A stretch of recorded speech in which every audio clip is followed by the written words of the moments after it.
பொன்மனச் செம்மல் புரட்சி தலைவர் டாக்டர் எம்ஜிஆர் அவர்களின் விசுவாசிகளும் பக்தர்களும் வெறியர்களுக்கும், புரட்சி தலைவி அம்மா அவர்களின் விசுவாசிகளும் அண்ணன் எடப்பாடியாரின் விசுவாசிகளுக்கும் அனைவருக்கும் மாலை வணக்கங்கள். என் பேர் பெரியசாமி. அதாவது ஏடாகூடமாக தமிழ்நாட்டில் ஒரு தேர்தல் நடந்தது.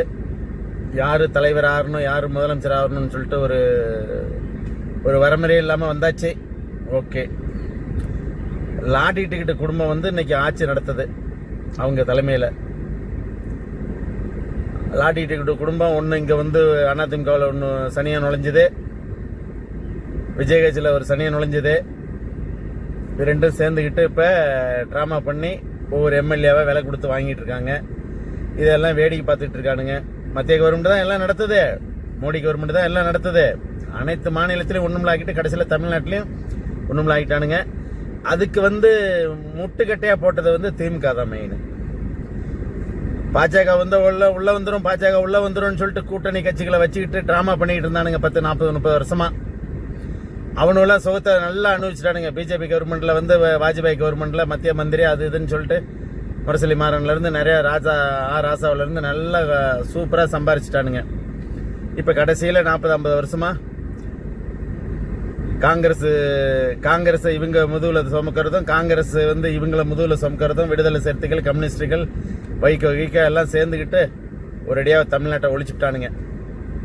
பிஜேபி வந்துடும் சொல்லிட்டு சந்தில சிந்து பாடிட்டானுங்க.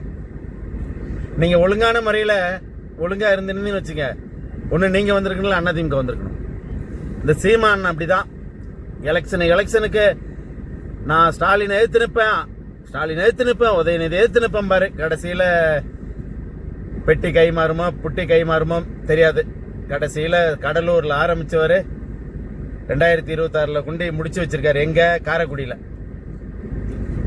234 தொகுதியில வேணும்னே வேட்பாளர் நிப்பாட்டி ஒரு தொகுதியில கூட ஜெயிக்கிறது இல்ல, டெபாசிட் வாங்குறது இல்ல. ஏதாவது ஒரு 4 எம்எல்ஏ சட்டமன்றத்துக்கு, ஒரு எம்பி பாராளுமன்றத்துக்கு அனுப்பியிருந்தா கூட ஒரு பெருமை இருக்கும். அதை விட்டுவிட்டு எங்க இனத்தை சேர்ந்தவர் அண்ணன் டாக்டர் அன்புமணி ராமதாஸ் இப்ப சொல்லிக்கிட்டு இருக்காரு. இவ்வளவு நாள் சூப்பரா போயிட்டு இருந்தார், 2011 அழகா உள்ள வந்திருந்தாருன்னு வச்சுக்க அதிமுகவில் இன்னைக்கு இவ்வளவு பிரச்சனைக்கு நல்லா சூப்பரா இருந்திருப்பாரு. இடையில விஜயகாந்த் கொண்டு வந்தாங்க, அவரு குட்டையை குழப்பினாரு, நாக்கை கடிச்சிட்டு பத்திரிகைக்காரர்கிட்ட சொன்னாருன்னு அவனு 1க்கு 3 ஆக்கி பலூனு மாதிரி ஊதி பெருசாக்கி கடைசியில் அவரையும் அட்ரஸ்ல ஆக்கிட்டானுங்க. இன்னைக்கு சொல்றாரு பொது வேட்பாளரை நிப்பாட்டணும், எல்லாம் ஒத்துழைப்பு கொடுக்கணும்ட்டு. பொது வேட்பாளரை நிப்பாட்டணும் அப்படின்னு சொல்லிட்டு இன்னைக்கு அறிக்கை விடுறாரு. இன்னைக்கு என்ன பண்றது? இப்ப 4 எம்எல்ஏ அதிமுக நஷ்டம். பொது வேட்பாளர் நீங்க நிப்பாட்டணும்னு சொல்றீங்க. நிப்பாட்டணும்னா யாரு நிப்பாட்டுங்கிறீங்க? உங்களை நிப்பாட்டணுமா இல்ல சீமானை நிப்பாட்டணுமா? இதுவரையிலும் சீமா ஏதாவது ஆதரவு கொடுத்துருக்காரா? கத்தி தொண்டை தானே போச்சு. ஏதாவது ஒரு எம்எல்ஏ போயிருக்காங்களா? கிடையாது. ஒரு எம்எல்ஏ கிடையாது. கடைசியில 1982, 83, 84 அந்த காலகட்டத்திலே புரட்சி தலைவர் பொன்மனச் செம்மல் டாக்டர் எம்ஜிஆர் இருக்கிற வரலையுமே அப்ப இருக்கும்போதே நிறைய பேர் கட்சி விட்டு கட்சி மாறிட்டு தான் போனானுங்க. அதுக்கப்புறம் தலைவர் செத்தப்ப பெரிய பிரச்சனை. அடுத்துக்கு அம்மா சாகும்போது அது மாதிரி தான். இப்போ திருநாகரசு தொடங்கி கே ராஜேந்திரன்ல இருந்து, ராமச்சந்திரன்ல இருந்து, ராஜகண்ணப்பன்ல இருந்து, சு முத்துசாமில இருந்து, கேபி ராமலிங்கத்துல இருந்து எவ்வளவு பேரு எல்லாம் அதிமுக இருக்கிறவங்க அங்க போய் மந்திரி ஆகி கொள்ளடிச்சு வச்சிருக்கானுங்க. செங்கோட்டையன் செங்கோட்டையன் தான் முதல்ல அதிமுகவில் போக்குவரத்து துறையா இருக்கும்போது ஊழலுக்கு வழிகாட்டினதே. அம்மாவுக்கு தெரியாத உத்தம மாதிரி இந்த கூபா கிருஷ்ணன் எத்தனை கோடி காவேரி ஆத்துல கரைச்சி விட்டான்னு கேள்விப்பட்டேன், பத்திரிகையில படிச்சிருக்கேன் நான். அவருக்கு இப்ப வாரிய தலைவர் உத்தம புத்திரன். இப்ப அதே மாதிரி டிராமா பண்ணிட்டு இருக்கானுங்க. C V Shanmugam, C Vijayabaskar, இந்த ஜெயங்குடத்துல ஒரு எம்எல்ஏ இருந்தானா ஜெயலிங்கமா அவரு போய் சேர்ந்திருக்காரு. இளவரசன் போயிட்டாரு. பிறகு நீங்களாம் போயிட்டு ஏற்கனவே பால்வளத்துறை மந்திரியா இருந்த திருச்சி ஒருங்கிணைந்த மாவட்டமா இருக்கும்போது என்னத்தை கிழிச்சிருக்க கட்சிக்கு சொல்லு. இப்ப எடப்பாடியார கூட சொல்ற, பிடிக்கலன்னா போங்கடா, பிடிக்கலன்னா விட்டுட்டு போங்க, ஆனா குறை சொல்லாதீங்க.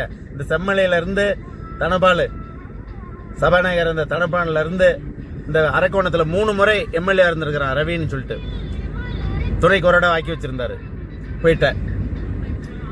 யாரு வேணாலும் போங்க, ஆனா குறை சொல்லாதீங்க அதிமுகவை. அப்புறம் இந்த பத்திரிகை வச்சு நடத்துற இதயகணின்னு சொல்லிட்டு ஒரு தலைவர் பேரை சொல்லி வச்சுக்கிட்டு பொழப்பு நடத்திட்டு இருக்கான் ஒருத்தன், விஜயன்னு சொல்லிட்டு. அவனுக்கு என்னமோ எடப்பாடியாரை என்ன துரோகம் செஞ்சாரு தெரியல. எதை எடுத்தாலும் எடப்பாடி டே அண்ணா, நீ இப்ப ஒரு 10 நாளைக்கு முன்னாடி கூட சேசடி பிரபாகரனை போய் வேற கட்சியில் உள்ளவனை பார்த்து சால்வ் போட்டு வந்திருக்க. நீ எல்லாம் பேசக்கூடாது அதிமுக பத்தி. நீ தலைவரை வச்சு பொழப்பு நடத்திக்கிட்டு இருக்க. உன்னோட பொழைப்புக்கு வெளிநாட்டில் அங்கேயும் போயிட்டு ப்ரோக்ராம் நடத்தி அவனு காசுல பிளேன் டிக்கெட் போயிட்டு நீ பொழப்பு நடத்திட்டு இருக்கானே. நீ எல்லாம் பேசக்கூடாது தலைவர் அதிமுக பத்தி. தலைவரை வச்சு பொழப்பு நடத்திக்க. ஆனால் தலைவரை பத்தி நான் குறை சொல்ல. உன்னை விட தலைவரை நான் எத்தனை தடவை நேசிருக்கேன், பார்த்துருக்கேன் நேரில். 10-11 வயசுல தொடங்கணும், 57 வயசு. நாங்கெல்லாம் பாடர் போட்டு ரெட்டலை போட்டு தலைவர் உருவமும் அம்மா உருவமும் டைல்ஸ்ல பதிச்சு வச்சிருக்கோம் வீட்டில். ரெட்டலை பாடுற தெரியுதா, கொடி அவ்வளவு வெறியா இருக்கிறோம். நீலாம் பேசக்கூடாது நான் அதிமுகவை பத்தி. தலைவர் வேணா பொழுது பேசிக்க. எவ்வளவு பேர் தலைவர் பேரை சொல்லிட்டு அதிமுகவுக்கு ஆப்போசிட்டா தான் இருக்கிறானுங்க. ஆனா நீ தலைவரை பத்தி பேசிக்க. அதிமுகவை பத்தி நீ ரெட்டலை சின்னத்துக்கோ எடப்பாடியாரை பத்தி பேசுறதுக்கோ உனக்கு தகுதியே கிடையாது. நீ இப்ப 10 நாளைக்கு அவனை போய் விஜய் கட்சியில் இருக்கிறவனை போய் பார்த்து சால்வ் போட்டு வந்திருக்க. அது உங்க விருப்பம். எங்க வேணாலும் போகலாம், எங்க வேணாலும் வரலாம், அதை பத்தி கொள்ளல. ஆனா அதிமுகவை பத்தியோ எடப்பாடியாரை பத்தியோ குறை சொல்றதுக்கு உனக்கு தகுதியே கிடையாது. நீ பேசவே கூடாது. நான் எத்தனையோ பதிவுல போட்டிருக்கிறேன். என் மேல நீ கோவப்பட்டாலும் பரவாயில்ல. உன்னுடைய புக்கு நான் வாங்கி படிச்சவன் தான் குவைத் நாட்டிலே. இப்பெல்லாம் அங்க வர்றதில்ல. நீ இந்த மாதிரி பேசியிருந்தே வச்சுக்க, ஒரு புக்கு உன் புக்கு எவனும் வாங்க மாட்டான். தலைவர் முகத்துக்காக பார்த்து எவனோ ஒருத்தர் 2 பேர் வாங்கினாதான். உன்னுடைய கருத்துக்கெல்லாம் எவனும் வாங்கி படிக்க மாட்டான். சொல்ற புரியுதா? நீ என் மேல கோவப்பட்டாலும் பிரச்சனையே கிடையாது. நீலாம் பேசவே கூடாது. அதிமுக பத்தி பேசுறது உனக்கு அருகதையும் கிடையாது, தகுதியும் கிடையாது. எடப்பாடியார் பத்தி பேசுறது உனக்கு தகுதியே கிடையாது. 10 நாளைக்கு முன்னாடி கூட போய் சேசடி பிரபாகரனை பார்த்துட்டு சால்வ் போட்டிருக்கிற. நீ பேசக்கூடாது. அதெல்லாம் எங்களை மாதிரி உள்ளவன், தொண்டனா இருக்கிறவன், வெறியனா இருக்கிறவன் நாங்க பேசலாம். நீ பேசவே கூடாது. உனக்கு இதான் ஃபர்ஸ்ட் லாஸ்ட். தலைவர் பேரை வச்சு நீ எது வேணாலும் நடத்திக்க, எப்படி வேணாலும் பொழப்பு நடத்திக்க. அதிமுக பத்தி பேசுறது உனக்கு தகுதியும் கிடையாது, அருகதையும் கிடையாது. அண்ணா விஜய் அண்ணா அருகதையே கிடையாது. நிறைய பேரு இஸ்லாமிய மதத்தை சேர்ந்தவங்களும் சரி, கிறிஸ்துவ மதத்தில் சேர்ந்தவனும் சரி, இந்து மதத்தில் சேர்ந்தவனும் சரி, நிறைய பேரு தலைவர் பேரை சொல்லிட்டு சொம்பு தூக்கிட்டு ஆடிட்டு இருக்கான்னு நிறைய பேத்துக்கு. திமுகவுக்கு அங்கே இங்கே அந்தந்த கட்சிக்கும், கடைசியில் இப்போ விஜய் கட்சிக்கு. இப்போ விஜய் சகோதரர் அஜித்தோடைய தாயார் இறந்துட்டாங்க. அவங்களுடைய ஆத்மா சாந்தி அடைய நினைவஞ்சலி. அந்த நினைவு இதுக்கு போறதுக்கு விஜய் போயிருக்காப்ல. கூட யாரு போய் திரிசாவ, ஒரு தமிழ்நாட்டு முதலமைச்சர். எங்க போனாலும் திரிசா. இது தற்கொலைகளுக்கு தெரியுமா தெரியாதா தெரியல. இப்படி இருக்கு நாட்டு நடப்பு. இப்ப டெல்லிக்கு போயிட்டு வந்த ஒரு நாளைக்கு 50 கோடியாம் விமானம் கட்டணம், தனியார் விமானம். அந்த காசு யாருது? கவர்மெண்ட் காசு தானே? இல்ல நீ திரைப்படத்தில் நடிச்சு வச்ச காசா? சம்பளம் வாங்கியிருந்தியா அந்த காசா? இதுக்கு யாரும் கேள்வி கேட்க மாட்டாங்கல்ல. ஏன்னா மக்கள் ஓட்டு போட்டிருந்தா தானே கேள்வி கேட்பாங்க. இல்ல மிஷின் தானே ஓட்டு போட்டிருக்கு. இவங்க மிஷின் பிஜேபி பண்ண வேலை மிஷின் வச்சு தானே 108 அவசர சிகிச்சை பிரிவு ஆம்புலன்ஸ் ஐசியூ வார்டில் சேர்க்கறதுக்கு. 108ல் 1 போச்சுன்னா 107. அந்த 107க்கு தானே காங்கிரஸ்ல 5 இது உடையாந்தார் ராகுல் காந்தி பையா. ராகுல் காந்தி பையா ராஜீவ் காந்தி சன்னு உடையறாரு. அங்கிருந்து நாங்க ஆதரவு கொடுக்குறோம்னு சொல்லிட்டு அங்க ஆதரவு கொடுத்தீங்க. பிஜேபி காரனுக்கு வெறி உண்டாயிடுச்சு. தமிழ்நாட்டு நிலைமை எப்படி இருக்கு பத்தியா? வெக்கக்கேடா இருக்கு. எவ்வளவு பேர் இப்ப நேத்திக்கு ஒருத்தன் போட்டிருக்கிறான், அவன் சோசியக்காரன் பிறகு. எடப்பாடியாருக்கு தகுதி இல்லையா, அடுத்து அண்ணாமலைக்கு தகுதி வருமா சிஎம் ஆகிறதுக்கு. அப்புறம் அமெரிக்க அதிபரே ஒன்னுட்டு தான் கேட்கறான்லாம் யோசனை. நீ எப்படி சிஎம் ஆன ஜோசப் விஜய் அவர்களே, இங்க எப்படி ஈஸியா வந்துட்டீங்க அப்படின்னு சொல்லி அதிபர் ஆகிறதுக்கு அமெரிக்காவுடைய அதிபரே உங்கள்கிட்ட யோசனை கேட்கறதாக உங்க சோசியக்காரர் சொல்றாரு. 60 வருஷத்துக்கு ஒன்றும் செய்ய முடியாதான். அடுத்தது 2031 இல்ல 39 தெரியல, நீங்க தான் பிரதமர் ஆவறியாம். அப்ப நீங்க பிரதமர் ஆனா ராகுல் காந்தி என்ன செய்யறது, மோடி என்ன செய்யறது? திமுக ஒழிக்கணும்னு கங்கணம் கட்டினானுங்க. ஆனா அண்ணா திமுக ஒழிச்சு விட்டானுங்க, திமுகவை தப்பி விட்டானுங்க. கேரளாவில் குட்டையை வெட்டி தண்ணியை விட்டு மீனை விட்டு குழப்பி பார்த்தீங்களா எப்படி திட்டம் போட்டிருக்கானு பாருங்க. ஒரு குட்டையை வெட்டி ஒரு குளத்தை வெட்டி அதில் தண்ணியை விட்டு மீனை தண்ணி புள்ள நிரப்பி மீனை விடுறது, அதில் திட்டம் போட்டிருக்கானு பாருங்க. கரெக்டா பாயிண்ட். காங்கிரஸுக்கும் மெசாலிட்டி வரக்கூடாது, பிஜேபியும் அதிகம் அங்கே வரக்கூடாது, வந்தா டவுட்டு மிஷினுடைய பிரச்சனை. 3 சீட்டு, ஒரு சீட்டு கூட வராத இடத்துல 3 சீட்டு, கம்யூனிஸ்டுக்கு 35, இதுக்கு 22 முஸ்லீம் லீக்கு. அப்ப பாத்துக்கங்க, அங்கேயும் கூட்டணி ஆச்சு. எப்ப பிடிங்கிட்டு போகணும்னு தெரியாது. அங்க நேற்று பார்த்த ஒரு நியூஸ், வயநாட்டில் விஜய் நிக்கணுமா. கேரளாவுக்கும் ஜோசப் விஜய்க்கு என்ன சம்பந்தம்னு தெரியல. ஒருவேளை ஜோசப் விஜய்னு சொல்லிட்டு இந்த கிறிஸ்டின்ங்கிறதுனால கேரளாக்காரனை தூக்கி வச்சுட்டு ஆடுறாங்களான்னு தெரியல. தமிழ்நாட்டில் ஜெயிச்சதை சந்தோஷப்படுறதை விட கேரளாக்காரனும் ஆந்திராக்காரனும் ரொம்ப சந்தோஷப்படுறாங்க. ஜோசப் விஜய் கர்நாடகாவுக்கு எத்தனை பேர் லெட்டர் எழுதிட்டு தான் இருந்தாங்க. அதுல எங்க தலைவர் தான் தீர்வு காணுது. அடுத்தது எங்க அம்மா, வேற அண்ணனும் இது பண்ணிருக்காரு. இப்ப அங்க அணை கட்ட போறான்லாம் கர்நாடக அரசு. சீதாராமையா போய் சிவகுமார் வந்திருக்கான். இப்ப காங்கிரஸ் ஆட்சி தானே, மோடி கவர்மெண்ட்டுக்கு லெட்டர் எழுத விட்டுட்டு கர்நாடகா புறப்பட்டு போக வேண்டியதானே. காங்கிரஸ் கூட்டணி தானே. राहुल भैया, राहुल भाई, कर्नाटका आ जाओ भाई, मैं चेन्नई से आएगा, तुम दिल्ली से कर्नाटका आ जाओ, दोनों जाएगा, बात करेगा, हम लोग पानी दे दो, 225 नहीं तो 250 300 टीएम्स पानी दे दो तमिलनाडु का, ऐसा बोलो जाके। जाने के लिए दिल है, नहीं तो बोलने के लिए दिल है, बात करने के लिए कर्नाटक அரசு का,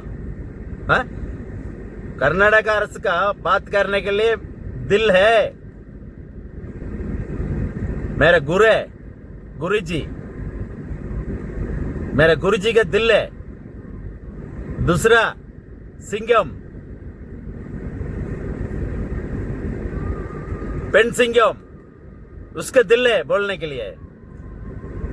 दिल्ली जाएगा, एयरपोर्ट से पार्लियामेंट पूरा डरेगा। मेरा अम्मा है ना, अम्मा दिल्ली जाएगा तो पूरा डरेगा उधर, इतना पावर है। अभी किसके लिए पावर है? कुछ नहीं, कुछ। राहुल भाई, कर्नाटका आ जाओ भाई, मैं चेन्नई से आएगा, तुम दिल्ली से कर्नाटका आ जाओ, दोनों जाएगा, बात करेगा, हम लोग पानी दे दो, 225 नहीं तो 250 300 टीएम्स पानी दे दो तमिलनाडु का, ऐसा बोलो जाके। जाने के लिए दिल है, नहीं तो बोलने के लिए दिल है, बात करने के लिए कर्नाटक அரசு का, कर्नाटक அரசு का बात करने के लिए दिल है। मेरा गुरु है, गुरुजी, मेरा गुरुजी का दिल है। दूसरा सिंघम, पेन सिंघम, उसका दिल है बोलने के लिए। दिल्ली जाएगा, एयरपोर्ट से पार्लियामेंट पूरा डरेगा। मेरा अम्मा है ना, अम्मा दिल्ली जाएगा तो पूरा डरेगा उधर, इतना पावर है। अभी किसके लिए पावर है? कुछ नहीं, कुछ नहीं, एडवर्टाइजमेंट बस। मोदी जी को बोलो लेटर क्या लिखने का, राहुल भैया को बोलो, राहुल जी 5 सीट मेरे को सपोर्ट दिया ना, 5 एमएलए के लिए, तुम्हारा हेल्प के लिए मैं सीएम है, कम्युनिस्ट के लिए, विडदले सरती के लिए हम लोग सीएम है, मेरे को थोड़ा हेल्प करो, आ जाओ कर्नाटका, आ जाओ कर्नाटका, मैं आएगा इधर सीधा। बेंगलुरु के कितना है? 1 घंटे का रास्ता है प्लेन में। जाओ दोनों मिलके बात करो। नहीं जाएगा। तुम उधर बात करेगा तो तुम्हारा फिल्म उधर नहीं चलेगा। तुम्हारा फिल्म उधर नहीं चलेगा। कर्नाटका में नहीं चलेगा, आंध्रा में नहीं चलेगा, केरला में नहीं चलेगा। चलेगा? ऐसा काम है। बात करेगा बहुत। விசில் விசில் விசில் ஒன்னும் நடக்க போறதில்ல. இந்த வெற்றி கொடி கட்டில பாட்டு வர மாதிரிதான். கருப்பு தான் எனக்கு பிடிச்ச கலரு, என் கண்ணு 2 டவுசர் மாத்து பவரு. கருப்பு தான் எனக்கு பிடிச்ச கலரு. டண்டனக்கா டனக்கு டக்கா, டண்டனக்கா டனக்கு டக்கா டனக்கு டக்கா. கருப்பு தான் எனக்கு பிடிச்ச கலரு, என் கண்ணு 2 டவுசர் மாத்து பவரு. கருப்பு தான் எனக்கு பிடிச்ச கலரு அப்படின்னு கதையில பாட்டு தான் பாடலாம் சினிமாவில். தங்க நிறத்துக்கு தான் தமிழ்நாட்டை எழுதி வைக்கட்டுமா, கண்ணு அழகுக்கு தான் கர்நாடகா எழுதி வைக்கட்டுமா அப்படின்னு பாட்டு தானே பாடலாம் சினிமாவில். வேற ஒன்றும் செய்ய முடியாது. அதுதான் நடக்குது தமிழ்நாட்டில். எதுவுமே செய்ய முடியாது. ஆணி கூட பிடுங்க முடியாது. நீங்க எப்படி மந்திரிங்களை போட்டிருக்கீங்க பார்த்தீங்களா? தமிழ்நாடு அவ்வளோதான் கிடை கட்டு போகுது. நீங்க நல்லா இருந்தா சரி. இப்படிலாம் இருக்கு சூழ்நிலை. ஒன்று அந்த ஊடகத்துக்காரனு பூரா அதிமுக தான் கொட்டி தீக்கிறானுங்க. எதுக்கு தான் இந்த மாதிரி பண்றானுல என்னன்னு தெரியல. தமிழ்நாடு எப்படியே நாசமா போயிட்டுது. ஊத போறவனுங்க சங்கு சங்கு சங்கு சங்கு சங்கு. வணக்கம்.